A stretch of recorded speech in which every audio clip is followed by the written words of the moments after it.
In this video I'll show you everything you need before the Shadow of the Erdtree DLC. To start off, you can make a new character or keep using your other character if you want. Making a new character might be better if your other character is in New Game Plus, because the enemies in the DLC will naturally be quite tough.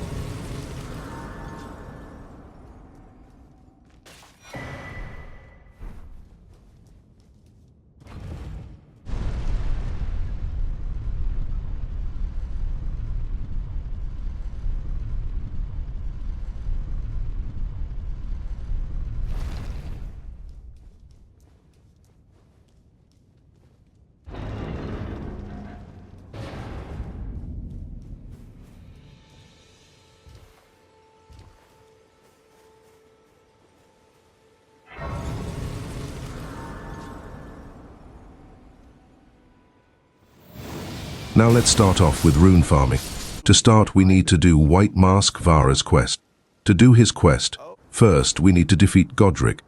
After we defeat Godric, we need to go to the Round Table Hold and talk to Enya. After that, go to Var at the Rose Church in Liurnia Lakes. Oh, I'll give it a try. And if it dive high, there's no returning. You will need to invade players 3 times. Whether you win or lose doesn't matter as long as you invade 3 times. After you finish, talk to Vara again. He will give you a cloth to dye in the blood of a maiden. The closest place to get it is here at the Church of Inhibition at the top of Liurnia. After that, you need to return to Vara again so you can be initiated into the cult. He will give you the cult's emblem, and he tells you not to use it. So use it in front of him to establish dominance. With the power I've garnered, but you mustn't. The meeting must luminary. We must.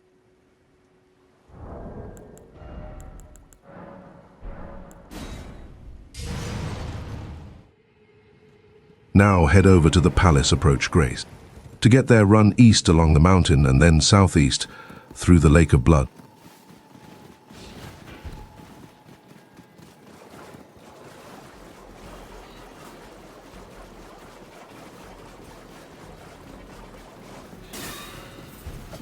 Then up the hill past all the vibing Albinorics up to the Grace. Now you can start farming.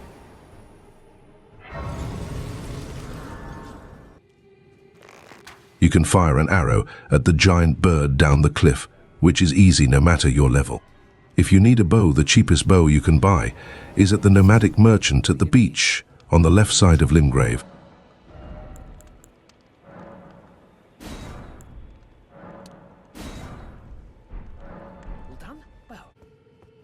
If you don't want to do that, and you have a faith build, you can use the Burn O Flame incantation. It requires 27 faith to use, though I don't recommend it because it takes a while to cast, and you need to get close to them to get a few in the range of the spell to make it worthwhile. Instead, you can use the Rotten Breath Dragon incantation if you want. It requires 15 faith and 12 arcane, and it has more range, so you don't need to be right by the enemy. If you have an intellect build, you can use the Cannon of Hymer. It requires 25 intellect, and it has a lot of range to it. For a strength build, you can use the Star Scourge Greatsword, which requires 38 strength, 12 dexterity, and 15 intellect to use. Its weapon art drags enemies to you, and since Albinorics don't have much poise, they can't attack you during this. The best by far, though, is the Sacred Relic Sword. For this one, you need 24 dexterity and 22 faith. However, you need to defeat the Elden Beast for this one, so it's only for endgame, unfortunately. Now let's talk about some useful buffs that I like to use, and that will be useful for the DLC. First is the Ash of War Golden Vat. The Ash of War version lasts for 45 seconds. Increases the damage by 10%, and damage negation by 7.5%. The better version of this is the Incantation Golden Vow. This one lasts for 80 seconds. It increases damage by 15. And damage negation by 10%.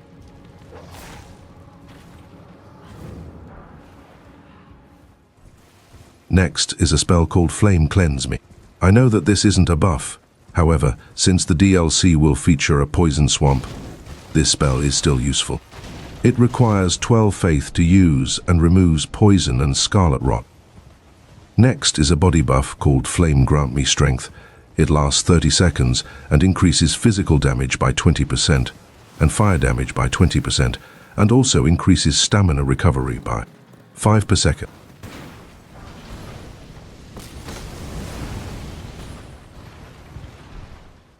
Now let's talk about some useful talismans first.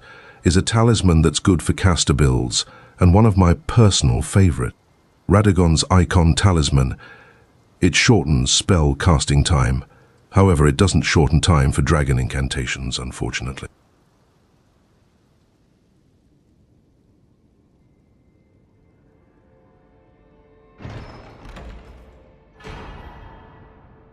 Next is the Great Jar's arsenal. Once you get there and talk to the Great Jar, and you will have to battle 3 quite hard NPC invaders in a row.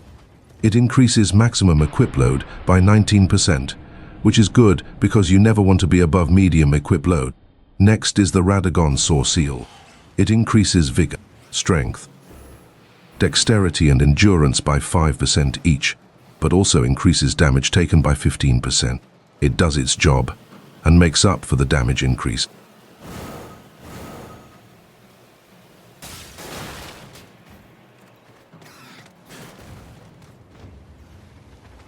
Next is Marika's Saw Seal, which increases intelligence, faith, arcane and mind by 5 each, but also increases damage taken by 15%. Next is Dragon Crest Great Shield Talisman. It's the best talisman when it comes to physical defense. It reduces physical damage taken by 20%.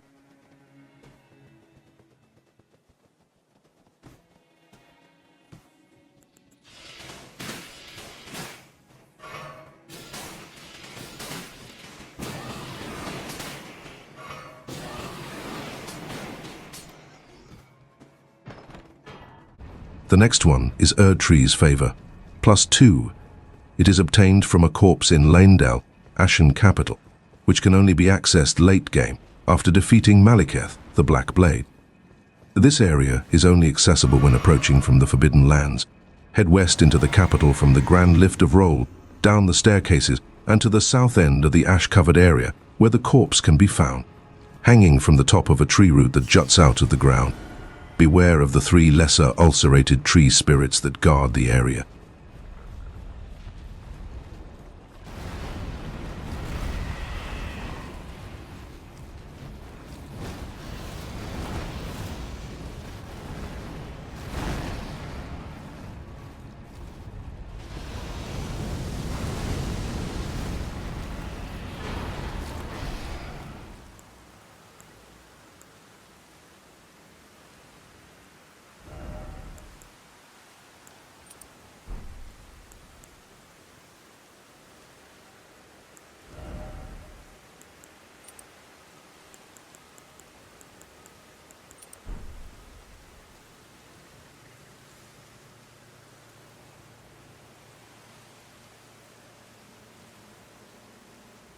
Now I'm going to show you where the golden seeds and sacred tears are located.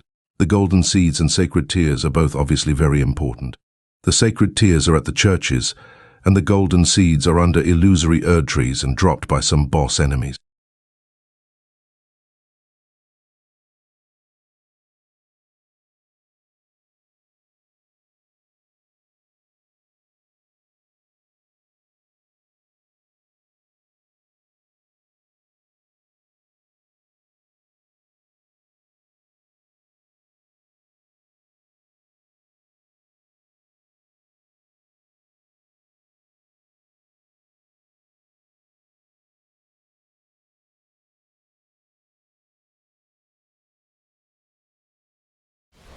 Now to get infinite smithing stones, we need to get all the smithing stone bell bearings. I'll put the locations on the screen just like with the golden seeds. Make sure to pause when needed.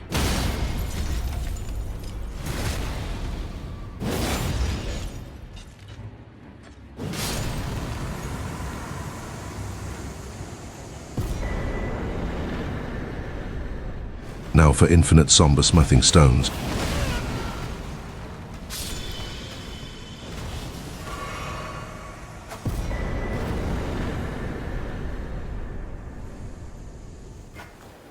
Now for infinite glove work.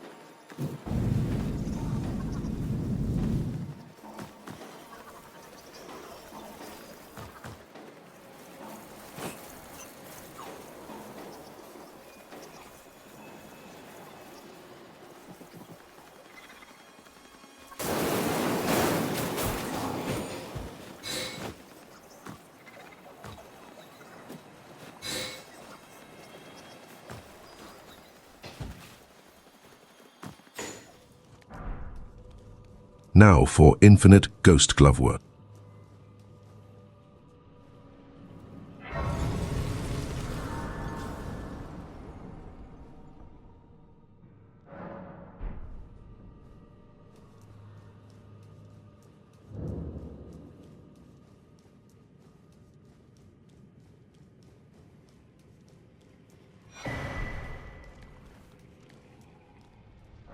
Once you got the bell bearings, take them to the twin maiden husks.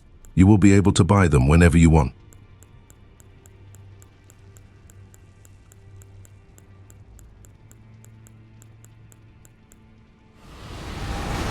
In order to access the DLC, we need to unalive Radahn and Mohg. Let's start with Radahn. The easiest way to defeat him is with Scarlet Rot.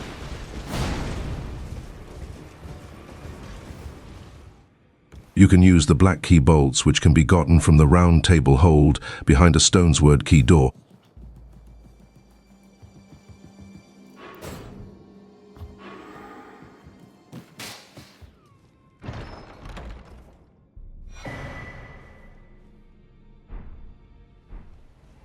Or you can use Rotten Breath, which can be gotten from the Dragon Communion for a dragon heart.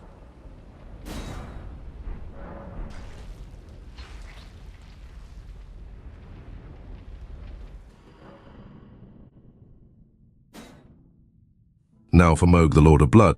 This is the easiest way to defeat Mohg, at least until it gets patched. Once you walk into his boss room, quit the game and load back in. Head on down the elevator.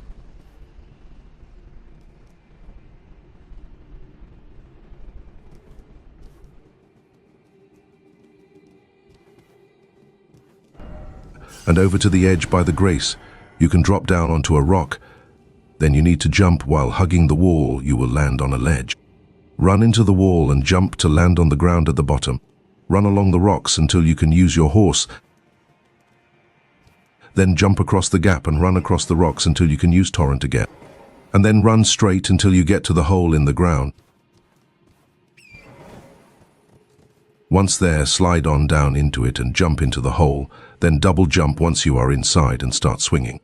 If you hit the wall and can't swing, don't worry, just go back to the Grace and start again. Swing the entire way down until you get the runes from the normal enemies, and then a little bit longer to unalive Mohg and receive his remembrance and runes. That is all for the video. I hope it helped even a little bit. I want to know, what do you guys look forward to in the DLC? Be sure to let me know and I'll try my best to respond. If you somehow made it to the end of the video, thank you for sticking around. Make sure to like and subscribe. It would really help out the channel. I hope to see you guys again. Until next time.